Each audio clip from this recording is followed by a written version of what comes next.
We provide you the platform to turn your dreams into reality. Give wings to your aspirations with KR Mangalam University.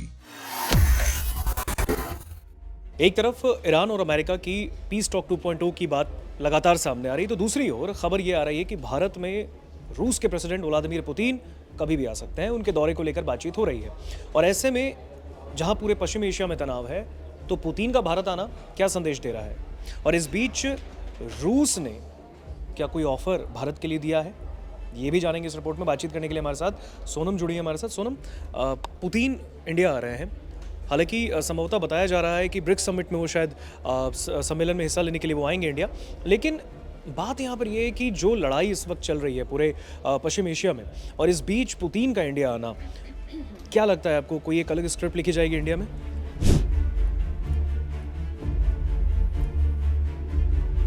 बिल्कुल ऋतिक, यहाँ पर जो हालात हैं वो इस वक्त पश्चिम एशिया में तनावपूर्ण बने हुए हैं और यहाँ पर ऐसे समय में पुतिन का भारत आना ब्रिक्स समिट के लिए अपने आप में महत्वपूर्ण हो जाता है, क्योंकि हमने देखा भारत और रूस की दोस्ती की मिसाल पूरी दुनिया दिख रही है। और जब भी यहाँ पर कोई मुसीबत आती है या फिर कोई संकट की स्थिति होती है, हमेशा भारत और रूस कंधे से कंधा मिलाकर आगे बढ़ते हुए नजर आ रहे हैं। और लगातार यहाँ पर अब रूस की तरफ से जो हमने अगर हम बात करें जो ऐलान किया गया है, तो हॉर्मुज को लेकर जो रुकावटें पैदा हो रही हैं उस पर न सिर्फ भारत पर असर देखने को मिल रहा है, बल्कि दुनिया के कई देशों में जो संकट है वो देखने को मिल रहा है। अब यहाँ पर अगर रूस ने खुद को जो है भारत के अहम ऊर्जा स्रोत के रूप तौर पर पेश किया है, वहीं हम बात करें अमेरिका की तरफ से, तो अमेरिकी वित्त मंत्री स्कॉट बेसेंट का बयान आता है। वो कहते हैं कि रूस और ईरान के तेल खरीदने पर दी गई छूट को आगे नहीं बढ़ाया जाएगा। अब ऐसे में ये सवाल था कि क्या जो यूएस के प्रतिबंध है और हॉर्मुज की जो नाकेबंदी है उसके बीच जो रूस है, भारत के लिए तेल का सहारा जो यहाँ पर बनकर उभर सकता है एक बड़ा, तो यहाँ पर रूसी सरकार के जो अधिकारी हैं और पुतिन के बेहद करीबी माने जाते हैं दिमित्री पेस्कोव, उनकी तरफ से एक बड़ा ऐलान किया गया है, उनकी तरफ से जवाब दिया गया है। एक इंटरव्यू में क्रेमलिन के प्रवक्ता और पुतिन के करीबी पेस्कोव ने कहा कि नई दिल्ली को भरोसा दिलाते हैं कि एनर्जी सप्लाई यहाँ पर रूस की तरफ से जारी रहेगा। उन्होंने कहा कि इस मुश्किल हालात में उनका देश भारत समेत सभी देशों के लिए ऊर्जा का एक भरोसेमंद सप्लायर बना हुआ है, जिनके साथ रूस सहयोग बनाए हुए है।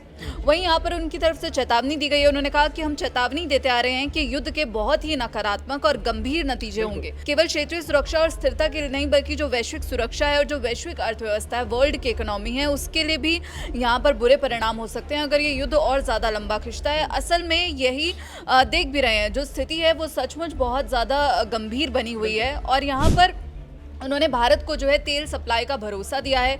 ये बोलते हुए उन्होंने कहा कि भारत हमारे लिए एक बहुत ही महत्वपूर्ण साझेदार रहा है। हमारा जो आपसी सहयोग है वो बहुत उन्नत स्तर का है। इसमें केवल तेल की खेप भेजना ही शामिल नहीं है, हम कई क्षेत्रों में काम करते हैं और हमें ये पूरी उम्मीद है कि फ्यूचर में हम इस सहयोग का दायरा और बढ़ाते हुए नजर आएंगे। अब पेस्कोव ने यह भी माना है कि जो ईरान में हम युद्ध देख रहे हैं उसके रुकने पर भी खाड़ी क्षेत्र से जो बाधित आपूर्ति है उसकी भरपाई तुरंत नहीं हो पाएगी, क्योंकि हॉर्मुज में बिल्कुल नाके बंदी हो रखी है। और उन्होंने कहा कि खाड़ी क्षेत्र का जो तेल उत्पादन है उसका 1/3 हिस्सा बाजार से अब बाहर हो गया है। इसकी भरपाई रातों रात बिल्कुल भी नहीं की जा सकती। तेल बाजार को फिर से संतुलित होने में निश्चित ही यहाँ पर बहुत समय लगने वाला है।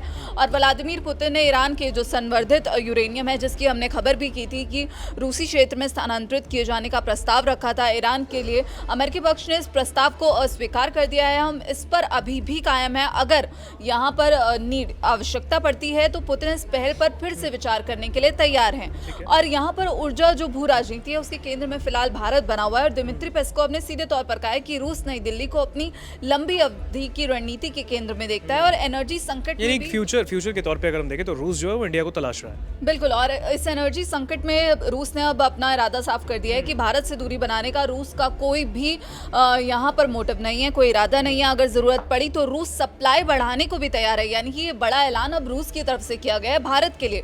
उन्होंने कहा कि हॉर्मुज में बड़े तनाव से ऊर्जा संकट के जो स्थिति यहाँ पर पैदा होती हुई नजर आ रही है, तो हम यहाँ पर भारत के साथ कंधे से कंधा मिलाकर खड़े हैं।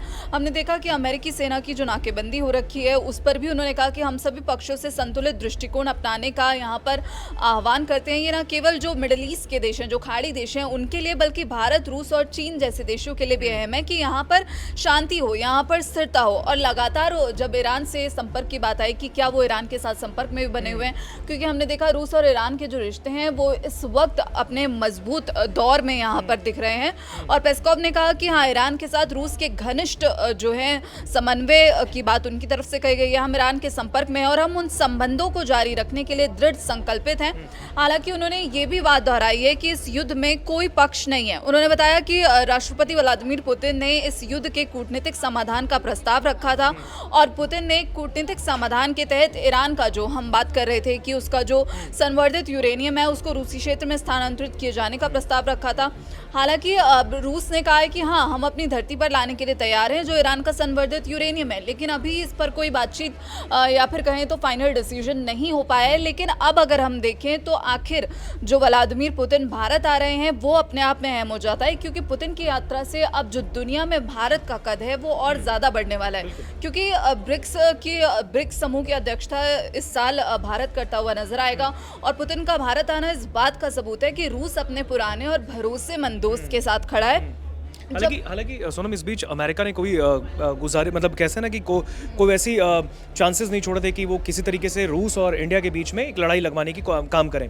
लगातार उन्होंने कहा था रूस को, उन्होंने इंडिया पर, अमेरिका ने भी दबाव बनाने की कोशिश की कि रूस के साथ संबंध उस तरीके से ना रखे, लेकिन भारत ने फिर भी रूस के साथ वो मजबूती बना कर रखी और अमेरिका भी जानता है कि भारत की ताकत क्या है। बिल्कुल, और ये सवाल भी उठ रहा है कि क्या यहाँ पर पुतिन और पीएम मोदी जब साथ बैठेंगे, आमने सामने मेज पर बैठेंगे, तो क्या युद्ध पर बातचीत होगी कि इस युद्ध को कैसे रुकवाना है या फिर क्या पहल करनी है? क्योंकि हमने देखा था कि रूस यूक्रेन युद्ध पर खुलकर बात हुई थी और अभी फिलहाल यहाँ पर भारत मजबूत स्थिति में बना हुआ है। भारत शांति का पक्ष धर रहा है शुरुआत से ही, और पुतिन की मौजूदगी में कहा जा रहा है कि ये चर्चा पूरी तरह से अहम हो जाएगी और हो सकता है, पूरी संभावना है कि हाँ, जो हॉर्मुज है, जो मिडल ईस्ट में जो अभी हालात बने हुए हैं उन पर चर्चा हो, व्यापार और निवेश बढ़ाने पर भी जोर दिया जाएगा, क्योंकि पिछले दौर में दोनों देशों ने पोर्ट और शिपिंग सेक्टर में सहयोग के लिए कई समझौते किए थे।